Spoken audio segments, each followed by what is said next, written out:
Well, this is the Blue Bomber. I think it turned out pretty good. Runs like a top. Should be a one.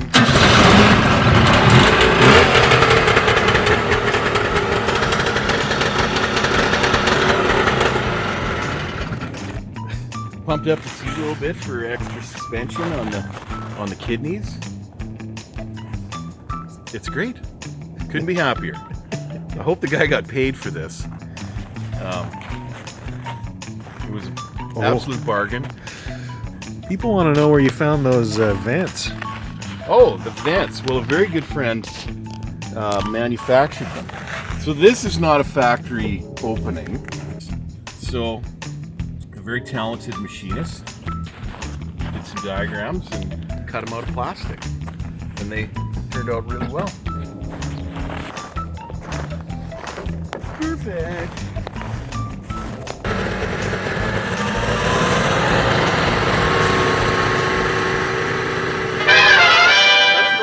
Good morning, snowflakes. We're here, beautiful February day, slight breeze, perfect temperatures for a ride.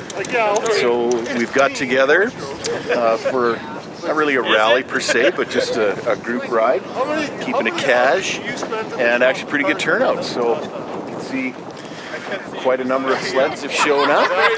They're going to take off for a ride to the shack, and probably Bradwell Bar, and probably have a Bible study while they're out there. And, but let's have a tour of what's out here. Garbage. Garbage.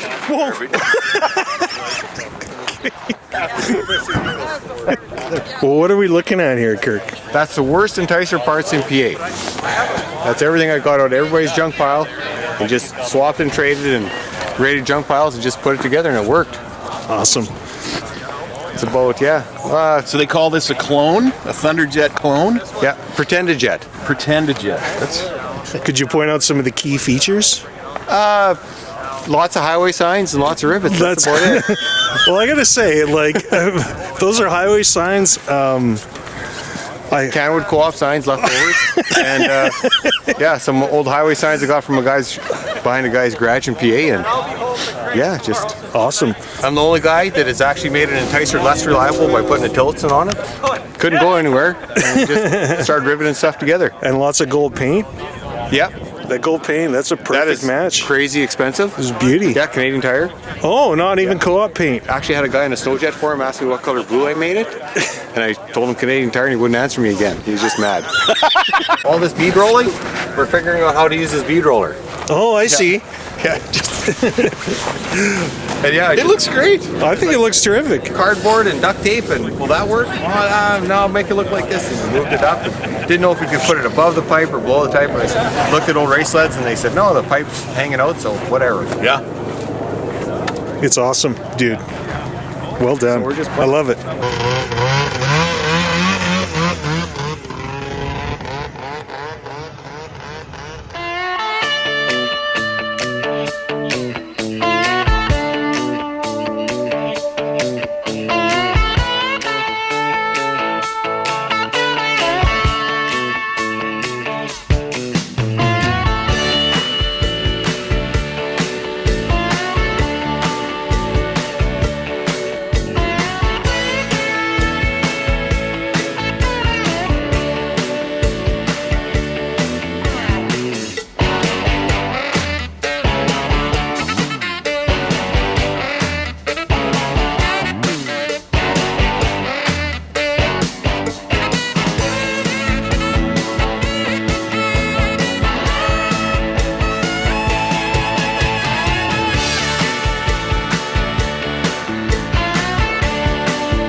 Why don't you tell us your name and what you're riding here, please?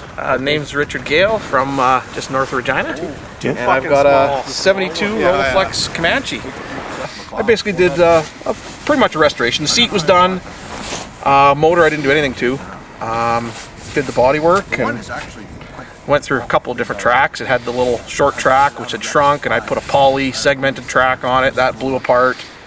And now we're running on a Citation 104-inch track and suspension.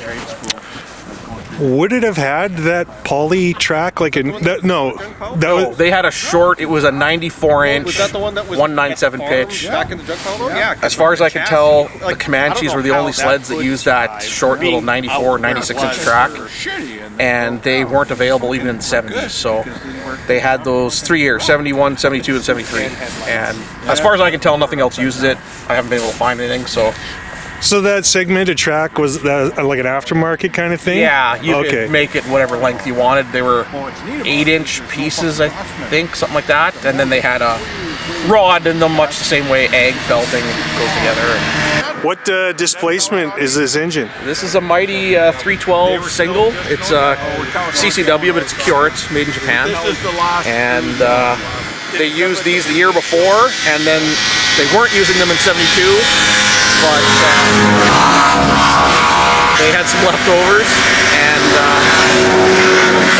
so they put a few leftover ones in 72, and put them out the door because they had already started using Yamaha in 72 by this time. So they're, I don't want to say rare because it's not. The motor?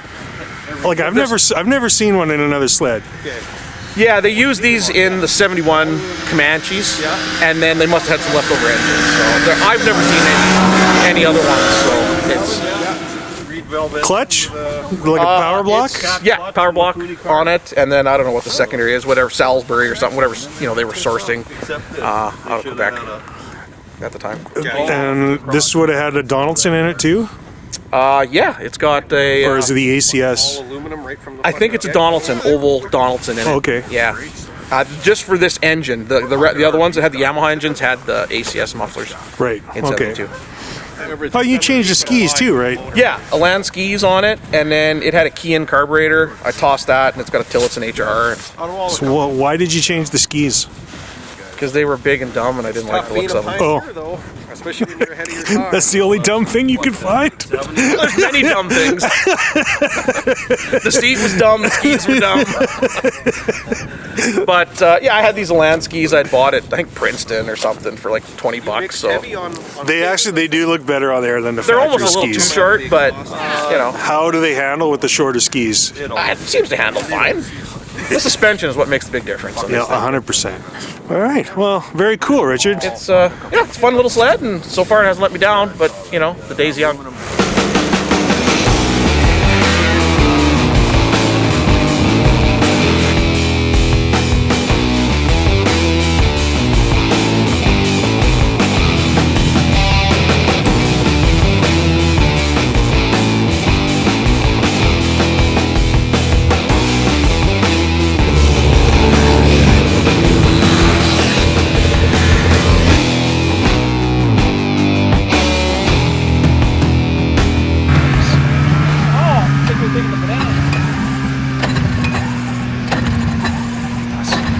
Skidoo. He's the most reliable.